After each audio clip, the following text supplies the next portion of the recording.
ನಮಸ್ತೆ. ನನ್ನ ಹೆಸರು ಆಂಟನಿ ಡಿಸೋಜ. ನಾನು ಚಿಕ್ಕಮಗಳೂರು ತಾಲೂಕು, ಚಿಕ್ಕಮಗಳೂರು ಡಿಸ್ಟಿಕ್ಕಿಂದ ಬಂದಿದ್ದೀನಿ. ನಮ್ಮೂರು ಸಂಗಮೇಶ್ವರಪೇಟೆ ಅಂತೇಳಿ.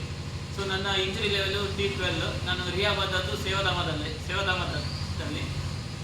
ನಾನಿವಾಗ ಬೆಡ್ಡಿಂದ ಫ್ಲೋರಿಗೆ ಹೇಗೆ ಶಿಫ್ಟ್ ಆಗೋದು ಅಂತ ತೋರಿಸ್ಕೊಡ್ತಾ ಇದ್ದೇನೆ. ಸೊ ಒಂದ್ಸತಿ ನೋಡ್ಕೊಳ್ಳಿ. ಸೊ ಫಸ್ಟು ನಾವು ಏನು ಮಾಡಬೇಕು, ಕರೆಕ್ಟಾಗಿ ಸೈಡಲ್ಲಿ ಕೂತ್ಕೊಬೇಕು. ಸೊ ಆಮೇಲೆ ಒಂದೊಂದೇ ಕಾಲನ್ನ ಎತ್ತಿ ಕೆಳಗಡೆ ಇರಬೇಕು. ಸೊ ಹುಷಾರಾಗಿರಬೇಕು. ಜಾಸ್ತಿ ಬ್ಯಾಲೆನ್ಸ್ ಇಲ್ಲ ಅಂದರೆ ಅದು ಬಲ್ಲೆ ಕಡೆ ಬಗ್ಗಿರಬೇಕು. ಸೊ ಎರಡು ಕಾಲು ಕೆಳಗಡೆ ಇಟ್ಕೊಂಡು ಆಮೇಲೆ ಸ್ವಲ್ಪ ಕರೆಕ್ಟಾಗಿ ಕೂತು ಬಲ್ಲೆ ಕಡೆ ಈ ಥರ ಬಗ್ಗಬೇಕು. ಇಲ್ಲ ಅಂತ ಹೇಳಿದ್ರೆ ನೀವು ಬಲ್ಲೆ ಕಡೆ ಬಗ್ಗಿಲ್ಲ ಅಂತ ಹೇಳಿದ್ರೆ ಡೈರೆಕ್ಟ್ ಈ ಕಡೆ ಬಗ್ಗಿದ್ರೆ ನೀವು ಕೆಳಗಡೆ ಬೀಳೋ ಚಾನ್ಸಸ್ ಜಾಸ್ತಿ ಇರ್ತದೆ. ಸೊ ನೀವು ಬಲ್ಲೆ ಕಡೆ ಫಸ್ಟ್ ಬಗ್ಗಿ ಆಮೇಲೆ ಮೆಲ್ಲ ಸೈಡಿಗೆ ಬರಬೇಕು. ಹೀಗೆ ಈ ಪೊಸಿಷನ್ಗೆ ಬರಬೇಕು. ಸೊ ಆಮೇಲೆ ಕಾಲನ್ನ ಕರೆಕ್ಟಾಗಿ ಈ ಪೊಸಿಷನ್ ಇದೆಯಾ ನೋಡ್ಕೋಬೇಕು. ಸೊ ಆಮೇಲೆ ನಮ್ಮ ಎಡದೇ ಕಾಲ ಮೇಲೆ ನಮ್ಮ ಎಡದೇ ಕೈ ಹಿಡ್ಕೊಂಡು ಎಡದೇ ಕಾಲ ಮೇಲೆ ಬಲ ಹಾಕಿ ನಾವು ಕೆಳಗಡೆ ಬಗ್ಬೇಕು. ಸೊ ಈಗ ಈ ಥರ ಬಗ್ಬೇಕು.